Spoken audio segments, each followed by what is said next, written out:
Okay, so punta tayo dito sa normal probability distribution. So, uh, yung normal probability distribution that is under normal curve. So, kung sa puson is yung makikita natin is average, dito is sa normal probabilities, meron din siyang average, yung mu. Kaso meron siyang standard deviation. Okay? This is standard deviation. Okay? So, pag yung problem is under probability, pero may mga standard deviation siya, tsaka mean. So, alam mo na yung gagamitin mo, no? Normal probability distribution. So, yung normal curve, yung equation ng normal curve is just ito. So, y is just equal to 1 over the standard deviation, square root of 2 pi, e raised to the power of z squared divided by 2, where yung z is the z-score. Okay, so yung formula ng z is just x minus the mean. Yung mean ko dito is yung mu. Okay, so baguhin ko na lang. X minus mu all over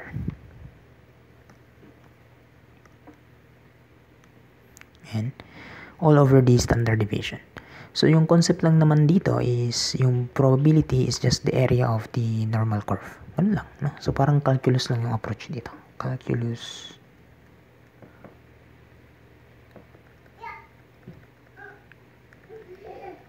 approach. Okay.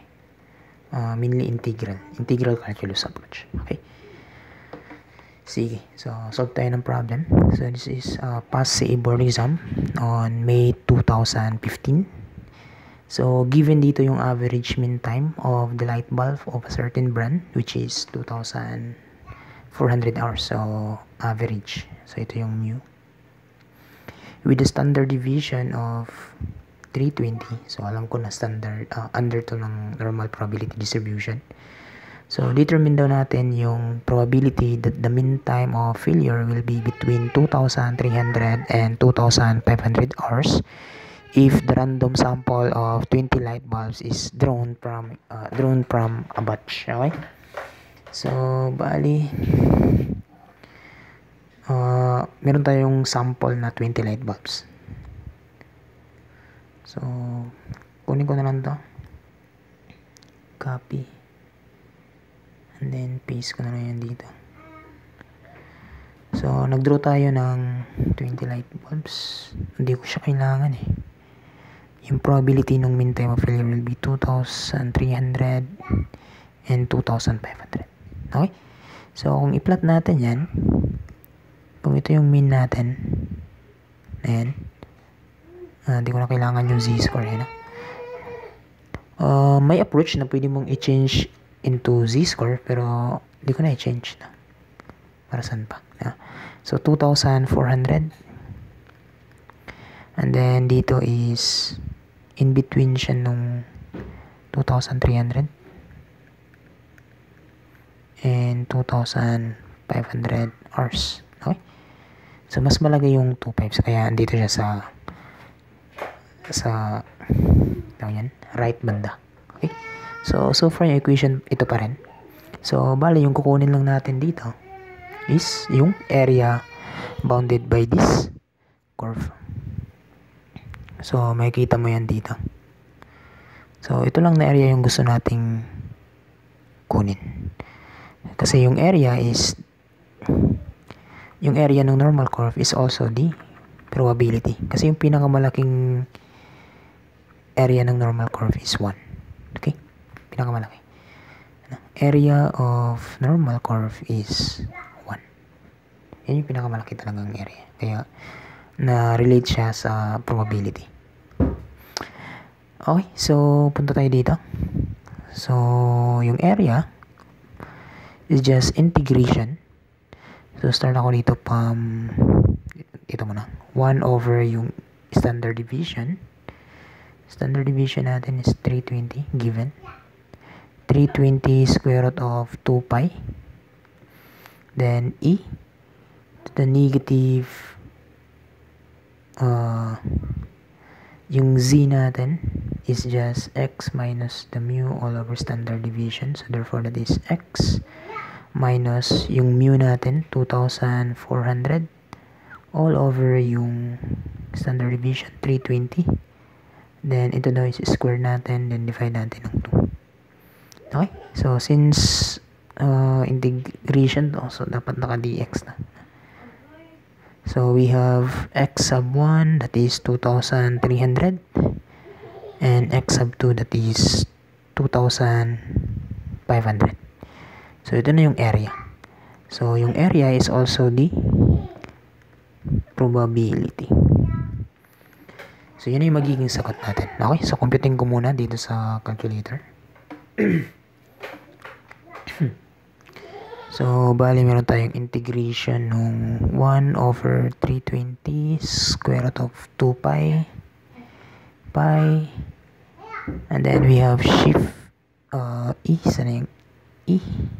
Gemma, wait, mali, shift e, and then negative nung squared na to all over 2. Lagyan ko ng value to na naka-fraction. Dito is meron akong alpha x minus 2,400 all over 320 from 2,300 to 2,500.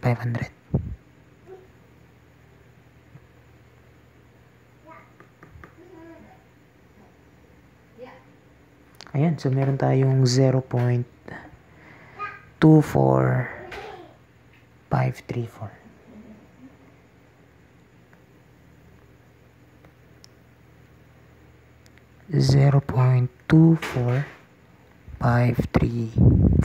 Okay? So, ito na yung sagot. And for B, okay? So, ilan daw yung light bulbs na will last between 2,300 to 2,500. So, ito pa rin yan. Ito pa rin yan, no? Pero yung gagamitin natin, kasi gusto niya ilang light bulbs daw yun dito. And alam natin yung total nito is 20 light bulbs yung meron. So, for B, yung number of light bulbs is just 20.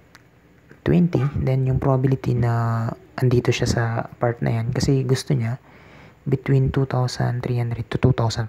So, yun shaded pa rin, di ba? So, we have 0.24534. Multiply mo lang yung sample mo, yung random sample mo na sana yun? Yung ito. Random sample niya na 20. So, may 20 tayong sample. So, yung nabilong dito sa shaded na yan, so yun na yun, 20 times nung probability, and that is just equal to dito na lang. Maglagay na lang ako na dito ng 20. So, we have 4.91 light bulbs.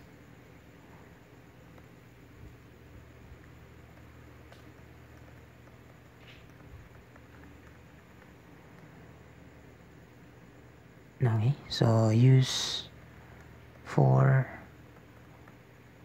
light bulbs, no? Kasi wala mang number na 4, no? I-round down mo na lang, ha? 4 light bulbs. Okay? Kasi yung light bulbs dapat buo yan, no? So, yung 0.91, neglect mo na yan. Pero kung sa choices, meron to 4.91, yung piliin mo. Anyway, so, round down ka lagi, ha? Pag ganito. For C naman, okay, so, what is the probability that the mean time of failure will be more than 2,500 hours? So, ito pa rin yung figure natin.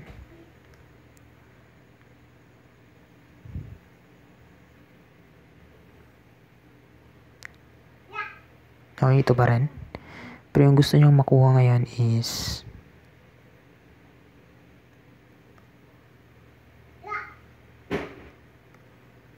tanggalin ko na yan. Yung gusto niyo makuha ngayon is yung dito na area. More than 2,500. 500 hours. So ito yan, no? Yung area na yan. So ayan, no? So bali up to infinity. So calculus pa rin, no? So yung area is just integration. Kopihin ko na lang to. Kita. Kopihin ko na lang yan. And then paste ko na lang yan dito.